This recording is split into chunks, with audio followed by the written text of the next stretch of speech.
The BaristaMaker Milk Frother was a big Kickstarter hit last year, and now there's a sleeker, cheaper follow-up. This is the BaristaMaker Air.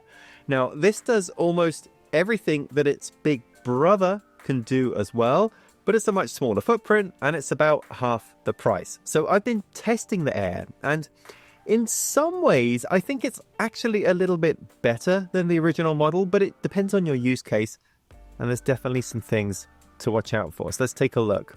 Well, if we just look at the physical form factor first of all, this is about half the size of this guy, which is kind of handy. The way the original device worked is it comes in two parts. So it's effectively a milk jug here. This is where we're going to put in whatever we're going to mix. Then we have the main base station here as well. And in here, I can create microfoam, let's say for a latte. I can create thick foam, let's say for cold brew coffee. And I can create a kind of a protein shake by using the stir mode as well. So milk jug that sits on top of a base station. The Air is completely different because there's no milk jug design. This is all one piece that sits on one of these little base stations here. So everything you do is in here. When it's time to pour the drink, well, that's where the biggest difference comes in between these guys, because when you're pouring drink from this, you have a little milk pitcher here, and it has a spout. There's a spout here, so you can create your latte art, if that's something you're good at doing. I'm not, but even so, it's kind of useful to have this spout. Whereas when you come to pour stuff out of here, you got to pick the whole thing up and pour it in that way. So for latte art, I think you're going to want to put this into a separate vessel if you're planning on doing that. But for microfoam, who cares? Just dump it in and you can kind of rinse it out.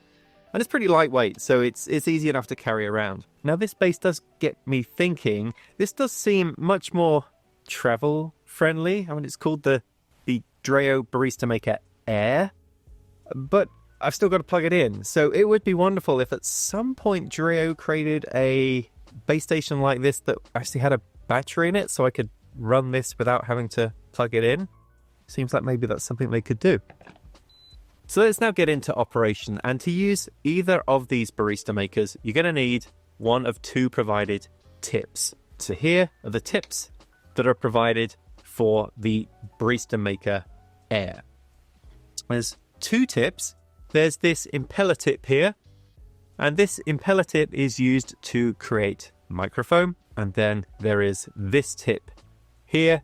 This is called the disc tip, and this is used in order to make thick foam or to stir. So when you are making your drink, the basic process is you decide, do I want microfoam? I'm going to use this. Do I want anything else? I'm going to use this. And you just place it into the device, and then you get ready to get started. They fit in quite nicely. I think there's a little magnet in here, and in fact there's a magnet in this little holder as well, as you can see. But to me, this is a little bit of a weakness of this device, because I have to keep this around and not lose it, and it doesn't attach to the main device at all. So I might choose to just kind of always leave one in here, that's fine. But then I've got this other one to take care of, and I don't know, it would be nice if there was some way to attach the spare one to the device so I didn't have to keep this and make sure that I don't lose it. The other thing I was curious about is, are these tips interchangeable with the original model? And the answer is no, they're not. These are the tips for the original model, and they are slightly different. Effectively, they're quite a bit bigger. So if we compare them side by side, you can see that this one here, this is for the bigger device, this is for the Air, and the Air one is quite a bit smaller, so you couldn't combine them, couldn't mix and match. Another interesting thing about this impeller tip is it appears to actually be an upgrade on this propeller tip. This is in fact called the impeller tip Max, and that's because it has this extra layer at the bottom here, which is an anti-burn propeller. So if you look at the device here, the thing that I'm turning, this is the anti-burn propeller, which isn't really present on this one. This is a smooth tip at the bottom here.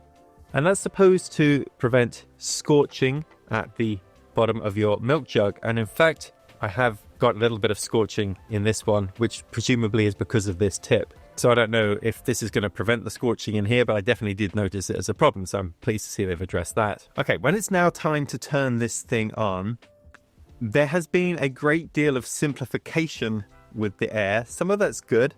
Some of it's not quite as good.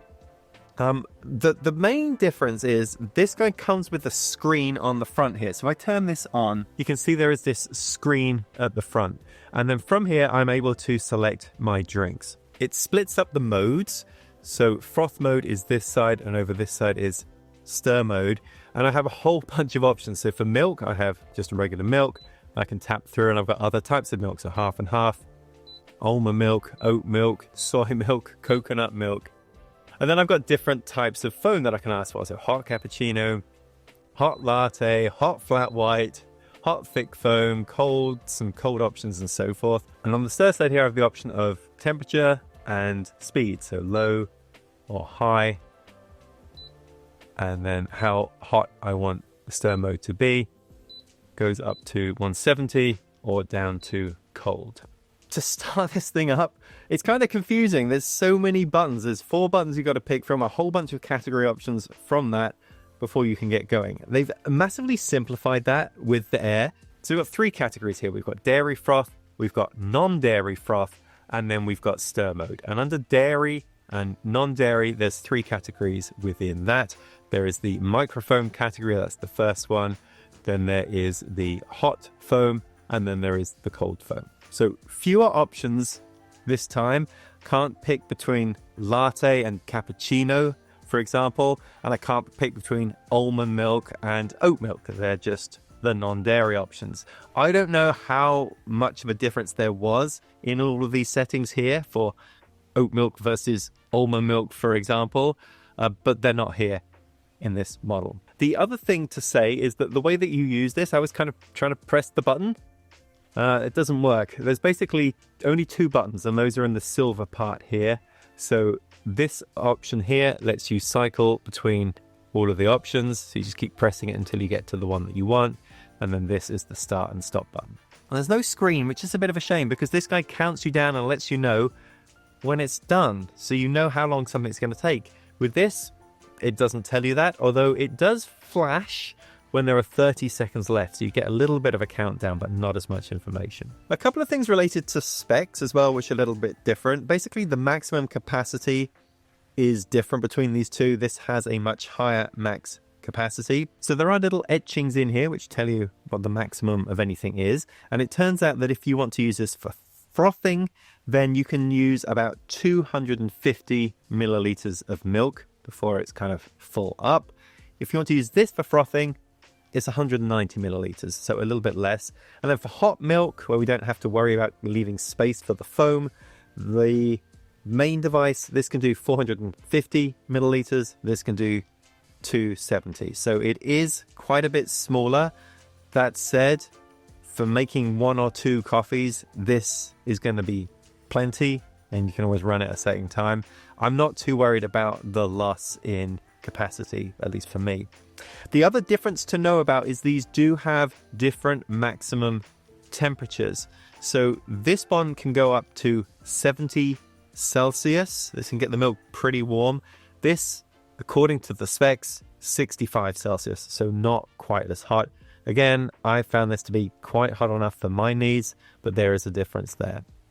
So these are the 2 devices. The fact that these are so different in price, that this is almost half the price of this one, is worth noting.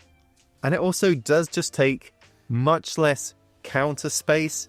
I also think this one kind of looks a bit weird. This looks more like something I would see on a kitchen counter maybe. But each to their own in terms of looks. But I've been quite impressed, actually, with how the Air works. I've been very impressed with the BaristaMaker, and I've been using this for the last 6 months. So I think it's really nice that there is now a second option. My only hope is that this will one day be something that can be portable so I can take it on the road. What do you think? Do you have a preference for which one of these you think might be a better fit, or do you have a different milk foamer that you like? Let me know in the comments.